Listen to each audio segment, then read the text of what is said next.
2 महीने से हम यहाँ पे धरने पे बैठे हैं और हमने कुछ बीएम मिलके जो अधिकारी हमने बुलाया था टांडे से राजू, और उन्हें बुलाया था मैं, तो उन्होंने कहा कि हम तुम्हारा समझौता करा रहे हैं। मैं खेत में गए, खेत में कहा कि ठीक है। तो 17 तारीख को 9 को उन्होंने हमसे थाने में एप्लीकेशन दिलवाई।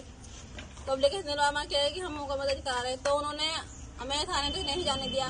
तो उसने कहा हम मैक्सिम से बात कर रहे हैं और इस मामलों को हम मतलब केस डलवाते हैं। तो ऐसा उन्होंने कुछ भी नहीं किया, हमें रास्ते में गुमराह करके छोड़ दिया उन्होंने। फिर उन्होंने युवराज चौधरी जो उनसे साठगांठ करी, अब उनसे 15 लाख लेके वे चले गए।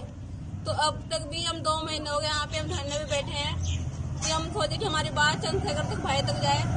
तो जब ये धरना लगा था चंद्रशेखर भाई का, रोशनाबाद में वहाँ पे भी गई थी कागज लेके। तो मैंने उनसे भी रिक्वेस्ट की थी, मगर भैया मेरा काम ऐसे से है और मेरी कोई भी सुनवाई नहीं कर रहा। तो उन्होंने कहा कि इस काम को मैक सिंह भाई जी देखेंगे।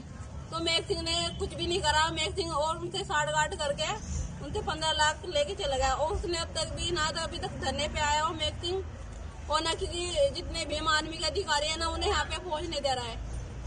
तो मैं चंद्रशेखर भाई से कहना चाहूंगी कि उन तक मेरी आवाज पहुंचे और मेरी मदद और सहायता करे, क्योंकि हमारी जमीन जो भू माफिया ने छीनी है हमें उनसे दिलाया, उनके खिलाफ अभी तक भी कोई भी कार्रवाई नहीं हुई है। क्योंकि जो है चमचे हैं 2 दर्जे में उनसे मिले हैं पुलिस वालों से, अब तक उन पर कोई भी मुकदमा दर्ज नहीं हुआ है और हमें गुमराह कर दिया। हमें गुमराह करके यहाँ पे छोड़ दिया चौकी के आगे टेलीफोन पर कि हम बात करके आ रहे हैं, तुम चलो। हम घर आके बैठ गए, फिर हम खेत में चले गए। खेत में कह रहे कि अगर तुम आ जाकर बैठ जाओ, हम बात करके आ रहे हैं। हम खेत में बिठा दिया, ये पैसे लेकर साफ हो गए। हम वहाँ खेत में छिटने पिट गए। ये हमारे साथ मैक सिंह ने करवाया और टांडे से आया था राजू, उसने सब कुछ कराया। और एक अजय था, अजय, उनकी सबकी मिली भगत थी जो इन्होंने हमारे साथ भी आर्मी वालों ने ये कराया।